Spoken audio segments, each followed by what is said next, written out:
Right. Well, highlights. I mean, if I just set the scene a bit, I mean, I'm still a Labour Party member, and I could have paid my £100 or whatever to be a visitor at conference. I could have spent a few more quid going to the World Transformed event, which is more interesting than the Labour conference. But you can go to conference. You don't have to be a Labour Party member, and there'll be something to go and watch. And for at least 2 years running now at the Rialto Theatre, which is quite near the conference, there was an event which was run by the Resist movement. So by spending all of my time there and meeting very interesting people, my membership is jeopardized. Either I'll leave the party soon when I choose, or it's inevitable that they're bound to expel me in the next few weeks simply for attending the Resist Festival. The Resist Festival, probably half the people who attended it are Jewish. Many of them have already been expelled or suspended or harangued. And that's what is such a farce. I had a brilliant time at conference as a member who didn't actually step foot inside the conference hall. And I was surrounded by brilliant people who actually know the meaning of the word solidarity. And they felt empowered to talk about whatever they wanted. We talked about Julian Assange, we talked about WikiLeaks, we talked about the witch hunt, we talked about the security state. So in a way, although I'm still a member, if you're not a member, it's nothing to be scared of anymore. The shackles are off you and you can again say what you want. And it's a very liberating feeling, and I'm going to be there soon. So obviously, given that you're free to speak your mind and you're not looking over your shoulder, you're going to have a much better, more interesting festival. And I imagine that the World Transformed people still had to watch what they said. So really, the highlight for me was the fact that we talked about Palestine at the Rialto because you're allowed to there. And there were some very moving speeches. We even had a live link to Hebron, where the organizer of Youth Against the Settlements was there. Very inspirational man. And I was really moved at one point because, I mean, normally we say to the Palestinians, we're on your side and don't give up. But he was the one telling us not to give up. I mean, he knows what some of us have had to go through and what it's like to be in this country supporting the Palestinian people. And he wants us not to give up on them. And he wants us to be brave. And, I found that really moving, that they're actually thinking about us and what we've had to go through. And he made the point that even without Jeremy Corbyn, despite the fact they've had to drive pro-Palestinian elements out of the Labour Party, that motion which declared Israel an apartheid state actually carried despite everything that's happened. And that suggests to him that the Palestine issue is one that can never be ignored. The injustice is far too great. And that's what's buoyed me a little bit, despite all the negativity and the fact that, fake democracy has won this week and they've had their week and you can't take it away from them. They have won really this battle of, but it's not a real victory based on sort of justice and truth and solidarity. I mean, the left is meant to be about solidarity, and these people have spent the last 2 years kicking people out. You're more likely to get kicked out of the Labour Party now if you're Jewish, which to me suggests that this party, it's obviously not a problem of anti-Semitism if people kicked out of the party are mainly Jewish people. The fact is they're left-wing Jewish people, and that's racism in itself to discriminate against them. But so that was a highlight amongst all the dark. There's a lot to be hopeful about.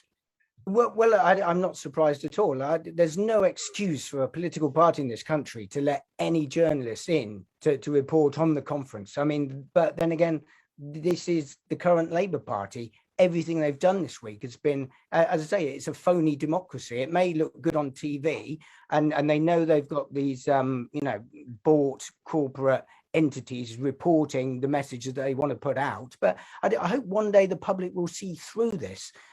If your news organization is happy to pump out a certain message and it's what the political parties want you to put out there, then the people will give up thinking that, you know, they have a stake in the, you know, in the media in this country, and they'll move to other things. I mean, increasingly it will be easy to set up perhaps your own newspaper. People are already making some of the best shows on YouTube, which are ones where you get somebody who knows what they're talking about, and they'll take a news article or a news report, and they'll literally break it down sentence by sentence, and they expose the horror of what is the mainstream news.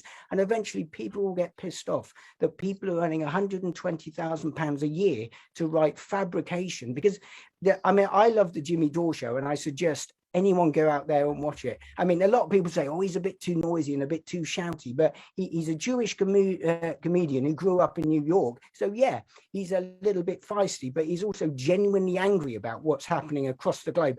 And he's losing celebrity friends all the time because he just does not care anymore. And his show is amazing. You learn more in half an hour on the Jimmy Dore show than you would reading all the newspapers for a whole week. It's brilliant. He shows these idiot journalists up for, well, they're either idiots or they're liars, and it's fascinating to watch. I'm always going to be interested in politics. If the Labour Party expel me, I couldn't give a toss, because politics is always going to be interesting, and it's much more interesting when you're allowed to say what you want to say.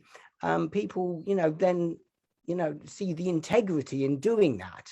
What we've got at the moment is everything that's wrong with journalism. So I have a good time anyway. I'm disappointed about the vote on the rule change. I mean, that really is the biggest kick in the teeth, because it does mean that probably there will never be a choice to vote for someone like Jeremy Corbyn ever again. That's how significant that is. But apart from that, I'm going to carry on having a nice time. I'm going to be, you know, improving my knowledge by listening to people who aren't lying to me. And generally, I think it'll be the power of debate and truth and honesty, which will, you know, hopefully see the back of these idiot journalists who can't get away with this forever. And I say, if you are bored of telly generally, go and watch the Jimmy Dore show, go and watch the Grey Zone on YouTube. There's hundreds of brilliant shows, and it will blow your mind. You'll learn something new and interesting every single day, and you'll never be bored again, I promise. Brilliant. Thank you, Damien. So, Tom, can I just ask both of you now then, because you've identified, Damien, that the internal democracy vote in terms of the decision who's going to be leader, is that your ultimate low from the conference? Oh, it absolutely, because that really does mean something. And what amazes you, it's almost like how pathetic the left can be sometimes. They obviously wanted to bring in the electoral college, and that would hand more power to the MPs again, you know, rather than it be one member, one vote. The MPs, however few there are these days, would make up a third of the votes. Now, that was all about making sure that they have a veto on any left-wing candidate standing. So supposedly all the unions and all the good lefties showing solidarity said, no, will not pass, Starmer, that is our red line. And then, of course, he goes away and comes up with another little trick which will still make sure you'll never get a left-wing candidate again.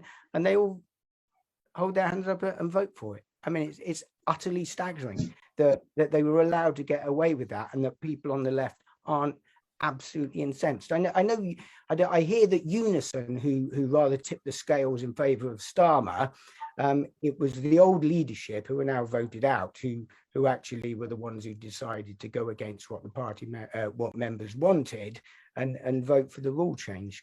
But that's no way to run an organisation. The fact that they'd already lost power, they shouldn't have been allowed to vote at the Labour conference. So hopefully what will happen is that Unison, the new leadership, will take over the reins, and next year perhaps they'll be proposing to leave the Labour Party altogether, or to, you know, go back to the old. Sooner than that, I hope.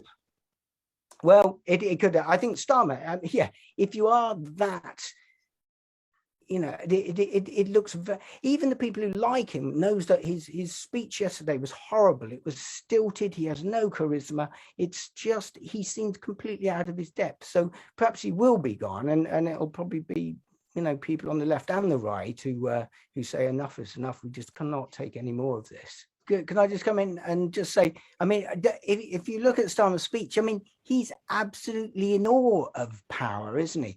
He was there on the floor praising NATO. You can now join Labour Friends of the Police. I mean, everything about it, about duty and royalty. I mean, that's where he is. So nothing is going to change, is it? What about the Nazi slogan? So it doesn't matter. There might be some good things, but it's like the Democrats in America. Who would vote for Hillary Clinton over any of them? I mean, you don't want to vote for any of them until things change and until the members fight for democracy in their own party and get the leaders that they want, and the leadership listens to the members who have all the best ideas, then nothing's going to change. So I would not vote Labour. I have no intention of doing that ever again, while it is what it is, because there's, you know, whether it's Starmer in charge, given what he said yesterday, or the Tories, the fact is we are more likely to go to war under him and the Tories, and we wouldn't have done under Corbyn. I mean, they're sending warships to China. I mean, I feel unsafe that things are going to kick off. I mean, they don't talk about what's happening on the other side of the world, America's pivot towards Asia. It's a scary thing, and we don't talk about it. But that idiot Starmer will fall into line with everything, and you could easily have another Iraq on your hands. And it's really peace around the world that really interests me more than anything, because even if you get your domestic policy at home right, I'm not gonna, you know, turn a blind eye to what we do around the world, blowing people up and blowing here, making them into basket cases. It's terrible. But what was good about the place I went to, there was this festival. You got people like Matt Kennard, who produces UK Declassified, who talks about these things, and he takes on the security state and the military head on. And his debate was about, you know, Assange. I mean, this very brave man was there. He could be the next Julian Assange, possibly.